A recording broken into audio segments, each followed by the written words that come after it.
Hey guys, how's it going?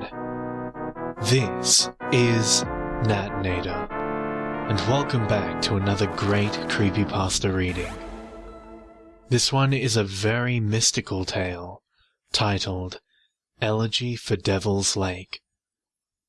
Now as always, turn out the lights, get comfortable, and let the story begin.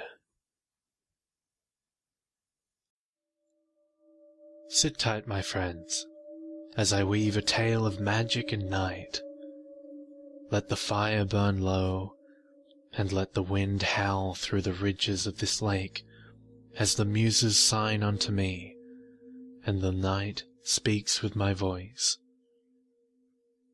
There was once a young man who lived, worked, slept, and ate along the ridge of a great dark lake, Devil's Lake, in which he fished and drank.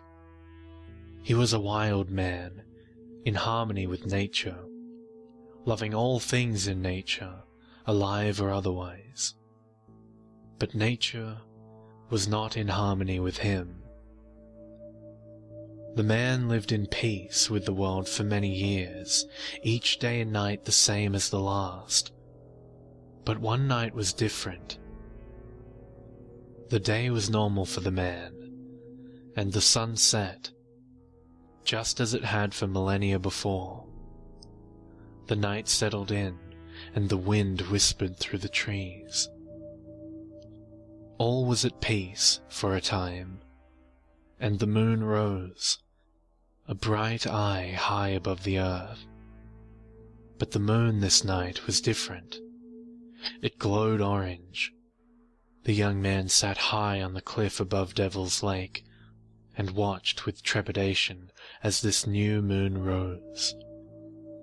He knew the orange moon was a natural occurrence, but this was not a natural day. This day was Hallow's Eve, when the veil between this world and the next was thinnest. The ominous moon bearing down on him did not ease his fear. The moon appeared to have his face, and it watched and waited. The tall ridge of stone over the lake seemed to glow with the light of the moon, sparkling like a sheet of frosted glass. The ground below the man trembled slightly.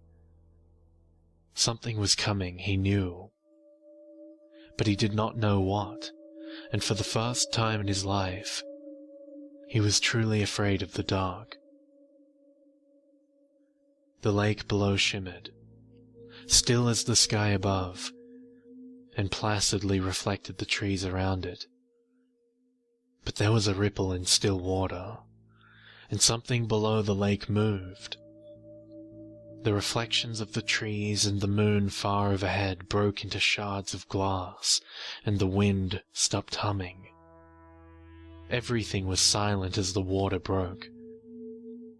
Impossibly slowly, something appeared to be rising out of the water. The lake rippled as this new apparition, slow as ice, stretched its way higher and higher into this world. What undulated out of the water was at first nothing but a single tentacle, sharpened into a spear at its tip. It was red like fire and spotted with dark blotches of night.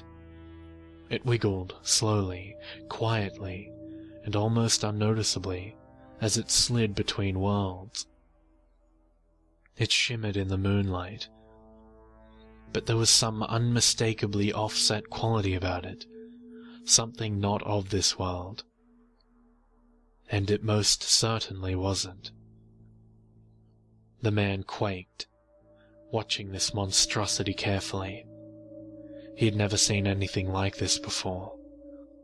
But this was Hallow's Eve.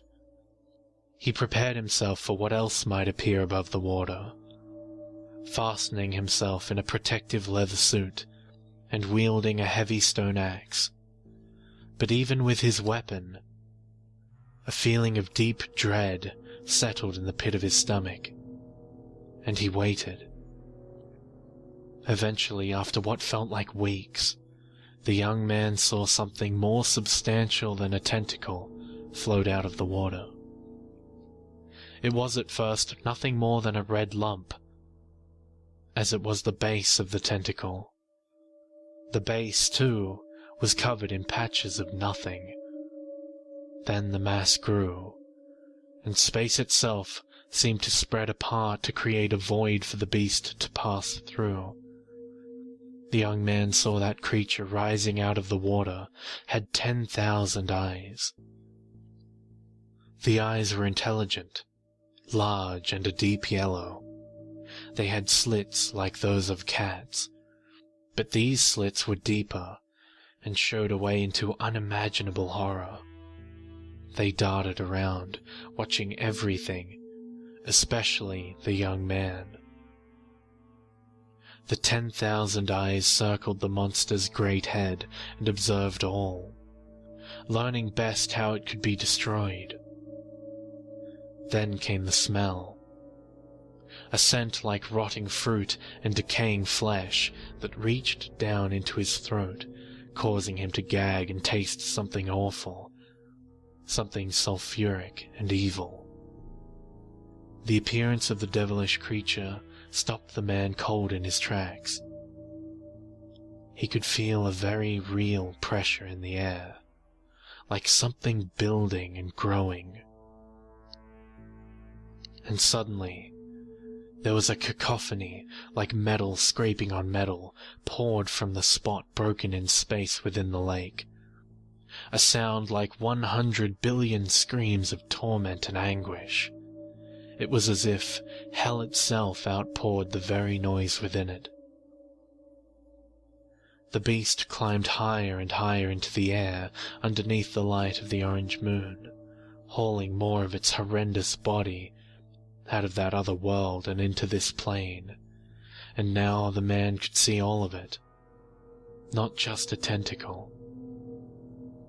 The rest of its body appeared to be decaying, and rotted flesh fell off its bones, if they could even be called that. But what was on the skin was worse still. The man thought he could see faces, human faces, shift and form on the beast's skin, and then disappear into nothing. What appeared to be mouths ringed with sharp, poisonous teeth, also moved freely on the abomination's skin.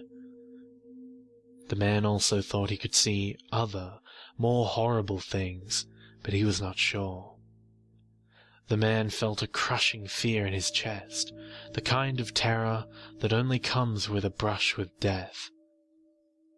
Finally, after what the young man must have felt have been years, the fiend reached the apex of its flight, and shuddered, and the air, the very fabric of reality, seemed to shudder with it.